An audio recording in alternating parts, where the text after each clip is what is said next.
सिर्फ 10 घंटे और उसके बाद वो फैसला आने वाला है जिस पर पूरे देश की नजर है। यह फैसला आसाराम पर होगा। जोधपुर की सेंट्रल जेल के अंदर कोर्ट लगेगी और सबूतों, गवाहों के आधार पर आसाराम का हिसाब करेगी। नाबालिग से रेप के केस में कल यह पता चलेगा कि बाबा नपेगा या बचेगा। आज की रात आसाराम के लिए कयामत वाली रात है, क्योंकि आज की रात कटने के बाद कल सुबह यह पता चलेगा कि आसाराम की जिंदगी सलाखों के पीछे ही कटेगी या फिर उसे राहत मिलेगी। इधर आसाराम की किस्मत का काउंटडाउन शुरू हुआ तो उधर आसाराम की धड़कनें बढ़ गई हैं। सजा के डर से सलाखों के पीछे आसाराम की आंखों से नींद उड़ी हुई है, बेचैनी बढ़ गई है।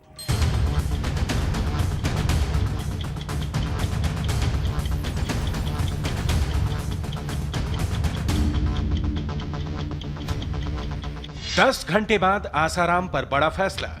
हरिओम हरिओम। आसाराम की किस्मत का काउंटडाउन शुरू। योगी रे मारे हृदय जोत जगाए जा, एक झलक में योगी की बिगड़ा भाग्य बनाए। आज रात भर करवटें बदलेगा आसाराम।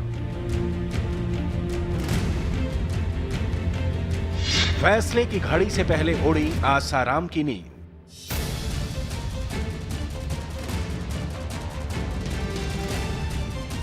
सिर्फ आज की रात और फिर आसाराम की किस्मत का फैसला पूरे देश के सामने होगा। मिला अगर माल तो माल में खुश है, हो गए बेहाल तो उस हाल में खुश है। 10 घंटे बाद एक ऐसा फैसला आएगा जिससे तय हो जाएगा कि खुद को संत और साधु कहने वाले आसाराम पर लगे रेप के आरोप सही हैं या नहीं। साफ हो जाएगा कि आसाराम को सजा मिलेगी या वो बरी होगा। गंदी राजनीति चल रही है, परेशानी हो रही है। गंदी राजनीति चल रही है, परेशानी बढ़ा रहे हैं। आसाराम जोधपुर की सेंट्रल जेल में 4 साल 7 महीने और 24 दिन का वक्त बिता चुका है, लेकिन आज की रात बहुत भारी है क्योंकि अब फैसले की घड़ी बेहद करीब आ चुकी है। सिर्फ चंद घंटे बाकी हैं और कोर्ट आसाराम का हिसाब कर देगी। ऐसे में आसाराम की धड़कनें बढ़ गई हैं, बेचैन हो गया है, नींद उड़ी हुई है, बातचीत कम कर दी है, ज्यादातर वक्त शांत रहने की एक्टिंग करने की कोशिश कर रहा है। बाबा के दिमाग में सिर्फ एक ही बात चल रही है कि आखिर कल क्या होगा। व्यग्रता जरूर है कि क्या फैसला आता है, ये जैसे सभी में होती है और ये मानवीय स्वभाव है। हालांकि वो ये शांत दिखने की कोशिश कर रहे हैं, लेकिन इतनी व्यग्रता तो उनमें है कि फैसला क्या आता है। सुना आपने, आसाराम ये दिखाने की कोशिश कर रहा है कि वो शांत है, बेफिक्र है, लेकिन असलियत ये है कि अंदर एक तूफान है जिसने बाबा को बेहद बेचैन कर रखा है। आसाराम को सजा होगी या वो आरोप से बरी होगा, इसका फैसला कल जोधपुर जेल की बैरक नंबर 2 के अंदर सुनाया जाएगा। इसके लिए जेल में ही कोर्ट लगेगी। जज मधुसूदन शर्मा जोधपुर जेल जाएंगे और बैरक नंबर 2 के पास बने कोर्ट रूम में आसाराम पर फैसला सुनाएंगे। आरोप है ही नहीं तो स्वीकार क्या करना। नहीं बिल्कुल सरासर 210% ऐसा ही बोगस है। आसाराम को बैरक के अंदर ही सजा के बारे में बताया जाएगा। ऐसे में इंतजामों का जायजा लेने के लिए जब जोधपुर के कलेक्टर सेंट्रल जेल पहुंचे तो उन्होंने आसाराम से पूछा कि फैसले को लेकर क्या सोच रहे हो। इस पर आसाराम ने सिर्फ रामचरितमानस की एक चौपाई "होई है सोई राम रचि राखा" बोली थी। जब पूछा गया कि आप केस के बारे में आपका क्या कहना है, तो उन्होंने कहा, वो तुलसीदास वाली चौपाई उन्होंने बोली कि होगा वही जो राम रचि राखा, जो भगवान ने पहले से निर्धारित कर दिया है वो होगा, सो उसका सामना करेंगे। आसाराम अपनी बातों से दिखाना चाह रहा है कि उसे फैसले की कोई परवाह नहीं है, लेकिन जिस तरह पिछले 2 दिनों में उसने जेल में बातचीत कम कर दी है, बैरक के अंदर ही घूमता रहता है, वो उसकी हालत बयां कर दी है। फैसले से पहले आसाराम फिक्र में है कि आखिर कल क्या होगा। कोर्ट उसे आरोपों से बरी करेगी या फिर उसकी जिंदगी सलाखों में ही कटेगी। यह फैसला करने के लिए कल सुबह 8 बजे जोधपुर कोर्ट खुलेगी, जहां जज मधुसूदन शर्मा पहुंचेंगे और यह तय किया जाएगा कि फैसला कितने बजे सुनाया जाए।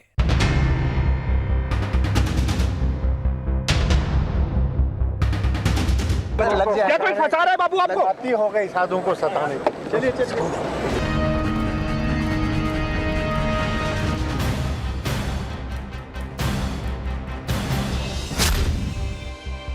जोधपुर के जिस सेंट्रल जेल में आसाराम पिछले 40,724 घंटे से दिन रात सजा काट रहा है, उसे आज की रात बहुत लंबी लगने वाली है।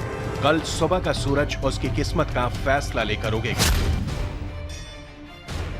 आसाराम पर जोधपुर के पास मनई गांव में आश्रम में नाबालिग लड़की के यौन उत्पीड़न का आरोप है। जिस वक्त नाबालिग बच्ची के साथ यौन शोषण हुआ, वो आसाराम के आश्रम में रहकर पढ़ाई कर रही थी। आसाराम 31 अगस्त 2013 से जेल में है। इस मामले की कोर्ट में 4 साल 5 महीने तक सुनवाई चली। इस महीने सुनवाई पूरी हुई और जज साहब ने सभी पक्षों को सुनने के बाद फैसला कल यानी 25 अप्रैल के लिए सुरक्षित रख लिया था। आसाराम पर जिन धाराओं में केस दर्ज हुआ, उनमें धारा 342 है, जिसमें गलत तरीके से बंधक बनाने के लिए 7 साल तक कैद हो सकती है। धारा 376 में बलात्कार के लिए 7 से 10 साल तक कैद हो सकती है। धारा 506 में 2 साल तक की सजा मिल सकती है। धारा 509 के तहत महिलाओं से अभद्र बातचीत के आरोप में 1 साल की सजा और पॉक्सो एक्ट के तहत उम्र कैद की सजा मिल सकती है। मामला काफ़ी लंबा चला है, तो जो पॉक्सो की जो मंशा है उसके हिसाब से काफ़ी टाइम लग गया है। पॉक्सो में तो ये क्लियर कट प्रोविजन है कि trial every effort should be made so as to conclude the trial within 1 year from the date of taking cognizance. Asaram के साथ इस केस में कई और आरोपी हैं, जिनका हिसाब कल अदालत कर देगी। हॉस्टल की वार्डन शिल्पी, आसाराम का रसोइया प्रकाश और आसाराम का खास सेवादार शिवा, इन सब पर कल जोधपुर सेंट्रल जेल की बैरक नंबर 2 के पास बनाए गए कोर्ट रूम में फैसला सुनाया जाएगा। जोधपुर जेल में यह दूसरा मौका है जब जेल में कोर्ट चलेगी और फैसला सुनाया जाएगा। 31 साल पहले टाडा कोर्ट बनी थी और कटघरे में अकाली नेता गुरुचरण सिंह टोहरा खड़े थे। कल वहीं आसाराम और उनके 4 सहयोगी भी अपना फैसला सुनेंगे। अगर कन्विक्शन का ऑर्डर आता है, then obviously thereafter court will hear upon the quantum of sentence. We are very hopeful that everybody will hear a very good verdict. पूरे देश की निगाहें अब से 10 घंटे बाद आने वाले उस फैसले पर टिकी हैं, जो साफ करेगा कि आसाराम की मुसीबत बढ़ेगी या वो आजादी का सवेरा देख पाएगा। आसाराम पर फैसले को देखते हुए जोधपुर छावनी में तब्दील हो गया है। पुलिस को आशंका है कि राम रहीम पर आए फैसले के बाद जिस तरह से उसके समर्थकों ने उपद्रव किया था, कुछ वैसा ही इस बार भी करने की कोशिश हो सकती है। और यही वजह है कि जोधपुर सेंट्रल जेल से लेकर शहर के एक एक कोने पर नजर रखी जा रही है। पुलिस ने आज जोधपुर में फ्लैग मार्च भी निकाला। बाबा पर फैसले से पहले और उसके बाद पुलिस कोई मौका नहीं छोड़ना चाहती।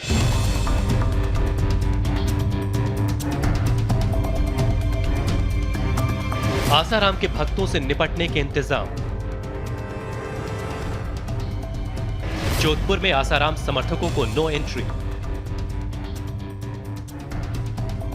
जेल से लेकर जोधपुर तक चप्पा चप्पा चौकस।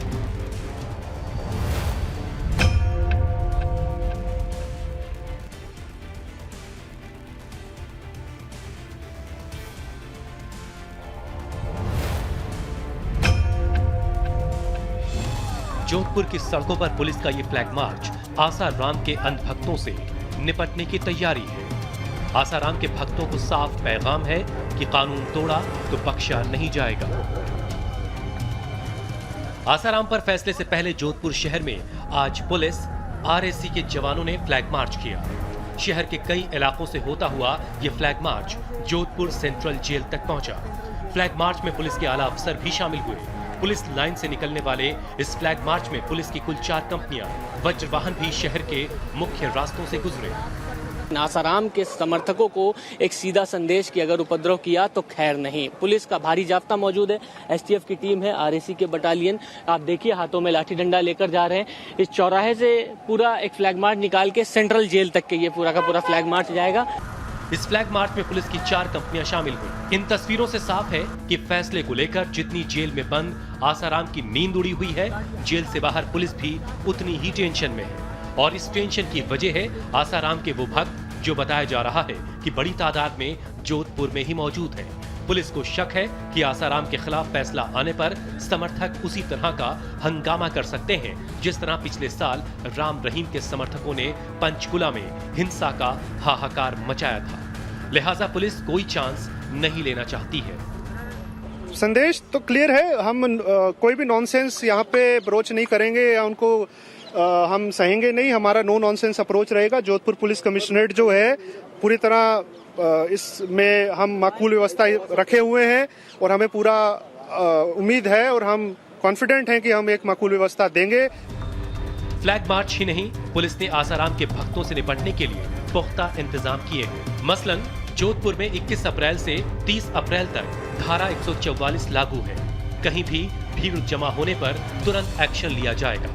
शहर में पुलिस के 1,500 जवानों को तैनात किया गया है। इनके साथ 5 RAC की अतिरिक्त कंपनियां STF भी तैनात है। नहीं, हमने एडवाइजरी और बाकी सब चीजें तो बहुत पहले उसको हमने अपने बंदोबस्त में डाल लिया है। सभी स्टेक होल्डर से मदद ली गई है, चाहे दूसरे राज्य हो, चाहे दूसरी एजेंसीज हो, चाहे पैरामिलिट्री फोर्सेज हो, चाहे दूसरी इंटेलिजेंस की ऑर्गेनाइजेशंस हो। आसाराम भले ही करीब 4.5 साल से जेल में बंद हो, लेकिन उसके समर्थक जोधपुर पहुंचते रहे हैं। फैसले के दिन भी उसके समर्थकों के जोधपुर पहुंचने की आशंका जताई जा रही है, लेकिन पुलिस ने साफ कर दिया है कि कानून व्यवस्था बिगाड़ने वालों को किसी भी सूरत में नहीं बख्शा जाएगा। ये 3 तस्वीरें बता रही हैं कि आसाराम पर फैसले को लेकर पुलिस कितनी टेंशन में है। जोधपुर शहर के चप्पे चप्पे पर तलाशी अभियान चलाया जा रहा है। किसी संदिग्ध को देखते हुए जोधपुर आने का मकसद पूछा जा रहा है। शहर में कौन आ रहा है, क्यों आ रहा है, इसकी पड़ताल की जा रही है। ये तस्वीरें जोधपुर के मुख्य और सबसे बड़े रेलवे स्टेशन की हैं, जहां पुलिस मुस्तैद है। लोगों का सामान चेक करने के लिए डॉग स्क्वाड भी मौजूद है। शहर के मुख्य रेलवे स्टेशन पर खुफिया एजेंसियां सादा वर्दी में नजर रख रही हैं। रेलवे और बस स्टेशन के साथ ही जोधपुर आने वाली प्राइवेट गाड़ियों को भी कड़ी जांच के बाद ही शहर में आने दिया जा रहा है। जोधपुर से सटे जिलों से आने वाले सभी रास्तों पर नाकेबंदी की गई है। कुछ लोगों को सुबह देखा गया था, लेकिन वो आसाराम समर्थक नहीं निकले, पर फिर भी उनको हिदायत दी गई कि अपने रुखसत हो जाएं जहां वो गंतव्य स्थान की तरफ। जोधपुर के सभी होटल और धर्मशालाओं पर भी पुलिस की नजर है। होटल में ठहरे हुए और बुकिंग कर चुके लोगों के बारे में पता किया जा रहा है। वक्त एक ब्रेक का है। ब्रेक के बाद दिखाएंगे आसाराम की वो काली कुटिया जिसकी वजह से वो आज तक जेल में है। आसाराम पर फैसले को लेकर पुलिस कोई कोताही नहीं बरतना चाहती है। शहर में चाक चौबंद सुरक्षा के साथ ही जोधपुर में आसाराम के आश्रमों को सील कर दिया गया है। जोधपुर में आसाराम के 2 आश्रम हैं। दोनों ही आश्रमों के बाहर पुलिस का पहरा है। आसाराम को जिस गुनाह की सजा सुनाई जाएगी वो जोधपुर के इसी आश्रम में हुआ था। ये जोधपुर में मढ़ई स्थित आसाराम का आश्रम है। केस में चार्जशीट के मुताबिक इसी आश्रम में 15 अगस्त 2013 को नाबालिग से रेप की वारदात की गई। सामने सफेद रंग की इमारत दिख रही है। ये वही जगह है जो कि आसाराम का आशियाना हुआ करती थी। इसी फार्म हाउस में आरोप है कि इसी फार्म हाउस में आसाराम की जो शिष्याएं हैं उनको लाया जाता था और यहीं पर कुकर्म होता था आरोप के मुताबिक। अभी फिलहाल चारों ओर यहाँ खेत नजर आ रहा है। एक भी जो गांव की जो लोग इकट्ठा होते हैं वो भी इकट्ठा नहीं नजर आ रहे हैं। पूरे जोधपुर में दफा 144 लगी हुई है। आसाराम का जोधपुर के पाली में भी आश्रम है। इस आश्रम में भी पिछले कई साल से आसाराम के भक्त रह रहे थे, जिन्हें उनके घर के लिए रवाना कर दिया गया है। आश्रम से भेजने से पहले सभी का नाम, पता नोट किया गया है। इस आश्रम में भी सन्नाटा पसरा हुआ है। किसी को आश्रम में जाने की इजाजत नहीं है। के साधक इस आश्रम में रहते थे, लेकिन अभी यहाँ पर सिर्फ पुलिस तैनात है और अंदर हमें जानकारी मिली है कि 8 साधक हैं जो रोज का जो पूजा पाठ का क्रम है उसको करने के लिए रखे गए हैं। बाकी पूरा का पूरा आश्रम खाली करवा लिया गया है। इस जुर्म में आसाराम के साथ ही हॉस्टल का डायरेक्टर शरद, हॉस्टल की वार्डन शिल्पी, आसाराम का रसोइया प्रकाश और आसाराम का खास सेवादार शिवा भी आरोपी है। कल इन सभी के गुनाहों का हिसाब होना है। वक्त एक और ब्रेक का है। ब्रेक के बाद देखिए आसाराम की कलंक कथा। यकीन नहीं होता मैं आज कहानी उस कलंक कथा की जिसका खलनायक है आसाराम। वही आसाराम जो कभी खुद को कलयुग का भगवान कहलवाता था, लेकिन वक्त का पासा ऐसा पलटा कि आसाराम को कालकोठरी के अंदर पहुंचा दिया। एक के बाद एक स्कैंडलों ने आसाराम के चेहरे से नकाब उतार दिया। यकीन करना मुश्किल है कि एक संत की करतूतें इतनी शर्मनाक हो सकती हैं। आज हम बात आसाराम की जिंदगी के उन पन्नों की करेंगे जिनके बारे में शायद ही आपने सुना होगा। क्या आप जानते हैं कि जेल जाने से पहले तक हजारों करोड़ का साम्राज्य खड़ा करने वाला आसाराम कभी तांगा चलाया करता था? क्या आप जानते हैं कि आसाराम का असली नाम कुछ और था? आखिर क्या है आसाराम की जिंदगी की पूरी कहानी? कैसे पाकिस्तान से हरिद्वार पहुंच गया, आंसूमल से आसाराम बन गया? क्या है आसाराम की पूरी कुंडली? आज आपको दिखाते हैं।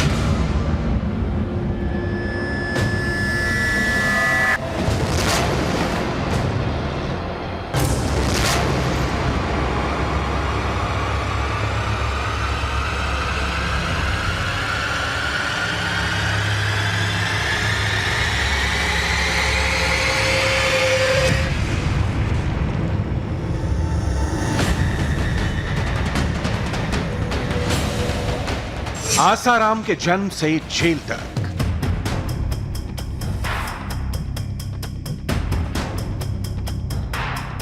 पाकिस्तान से हिंदुस्तान तक,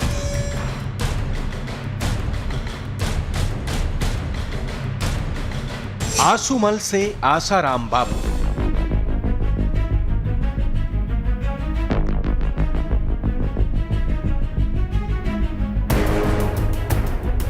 तांगे वाले से खरबपति तक,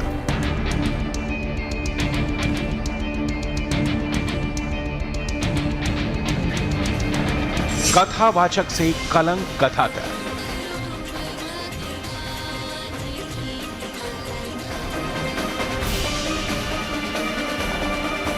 आसाराम की पूरी कुंडली।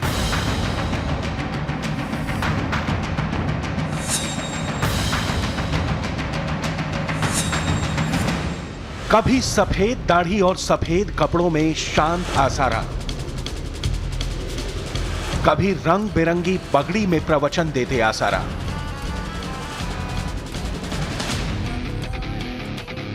कभी हाईटेक पिचकारी से हजारों लोगों के साथ होली खेलते आसाराम, कभी गुस्से से लाल हो जाने वाले आसाराम,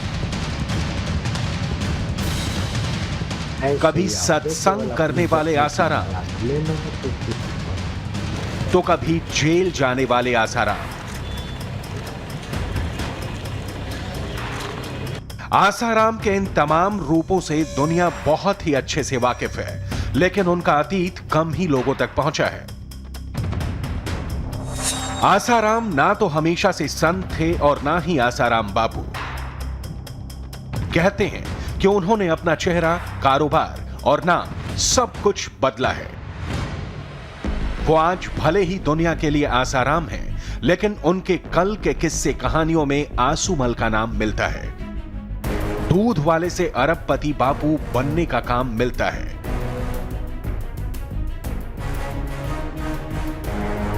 आश्रम का ऐशो आराम मिलता है तो 5 साल से जेल का विश्राम भी मिलता है।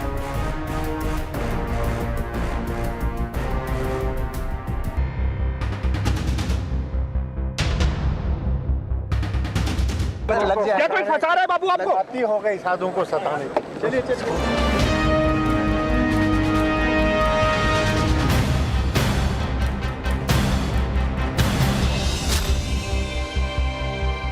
1971 में एक आश्रम से शुरुआत करने वाले आसाराम सैकड़ों आश्रम के मालिक बन बैठे।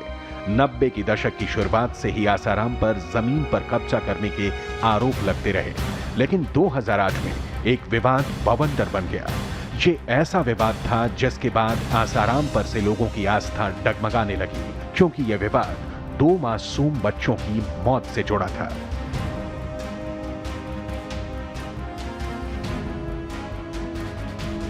दोनों बच्चे आसाराम के आश्रम में पढ़ते थे। 2 दिन बाद दोनों के शव रहस्यमय परिस्थितियों में मिले। बच्चों के घर वालों ने आरोप लगाया कि इस वारदात के पीछे आसाराम और उनके साधकों का हाथ है और उनके बच्चों की हत्या तंत्र साधना के लिए की गई है। आसाराम आरोपों में घिरते चले गए, लेकिन उस वक्त भी आसाराम ने सभी आरोपों को बेबुनियाद बताया था। बच्चों को किसी ने फुसलाया है या कुछ, तो ये खबरें आ रही है कि रथ यात्रा देखने जाने वाले हैं, ऐसा दूसरे बच्चों ने कहा पुलिस को कि हम रथ यात्रा देखने जाने वाले हैं और हमको कार लेने आने वाली है। तो इसका जांच अच्छी तरह से हो कि रथ यात्रा देखने के लिए कार किसकी आई या क्या हुआ, तो इसकी अच्छी तरह से जांच हो। बात रही तांत्रिक की, ये संभव ही नहीं है हमारे आश्रम में अथवा उस नदी के किनारे कोई भी ऐसा अभागा आदमी, संभव ही नहीं है कि वो तांत्रिक करे और नदी के किनारे आके करे। ऐसा जहाँ भी मैं, चाहे किसी भक्त का बढ़िया से बढ़िया बंगला हो, मेरा आसन धरती पे होगा। मच्छर बहुत होंगे तो फिर वो बेंच पे मच्छरदानी लगाने के लिए वहाँ सोऊंगा, बाकी आसन नियम ये करूँगा। और मेरी जो गद्दी है व्यासपीठ है, वहाँ भी कंतान के गद्दे पे मैं बैठूंगा। अपने ऊपर लगे तमाम आरोपों से वो जेल जाने से तो बचते रहे, लेकिन नाबालिग के लगाए रेप के आरोप ने उन्हें सलाखों के पीछे पहुंचा दिया। और फिर आरोपों की जैसे सुनामी आ गई। दरअसल आंसूमल से आसाराम बन चुके बापू अपनी बुनियाद भूल गए थे। वो भूल गए कि कानून का शिकंजा देर से ही सही, लेकिन जब कसता है तो जेल का रास्ता ही आखिरी होता है। आसाराम की कहानी किसी फिल्मी कहानी से कम नहीं है, ठीक वैसे ही जैसे उसके जुर्म की कहानियां हैं। आसाराम ने सोचा था कि पूरी जिंदगी आस्था को हथियार बनाकर भक्तों की आंखों में धूल झोंकता रहेगा, पाखंड का प्रवचन करके अपनी दुकान चलाता रहेगा। लेकिन पाप का घड़ा जैसे ही भरा, आसाराम अर्श से सीधे फर्श पर पहुंच गया। ऐसा सिर्फ आसाराम के साथ नहीं हुआ, बल्कि उसके गुनाह में शरीक उसका बेटा भी सलाखों के पीछे पहुंच गया। कहते हैं इंसान जो बोएगा वही काटेगा। जब आसाराम ने पाप की फसल बोई तो अंजाम बुरा ही होना था। अब आसाराम की जिंदगी उस दहलीज पर खड़ी है जहां आसाराम की आफत कम होती हुई नजर नहीं आती। यानी आसाराम के गुनाहों का हिसाब होगा तो उसका बच पाना मुश्किल है, ऐसा कानून के जानकार मानते हैं। जाहिर है आसाराम की कलंक कथा के आखिरी अध्याय में उसके गुनाह का हिसाब लिखा जाना बाकी है।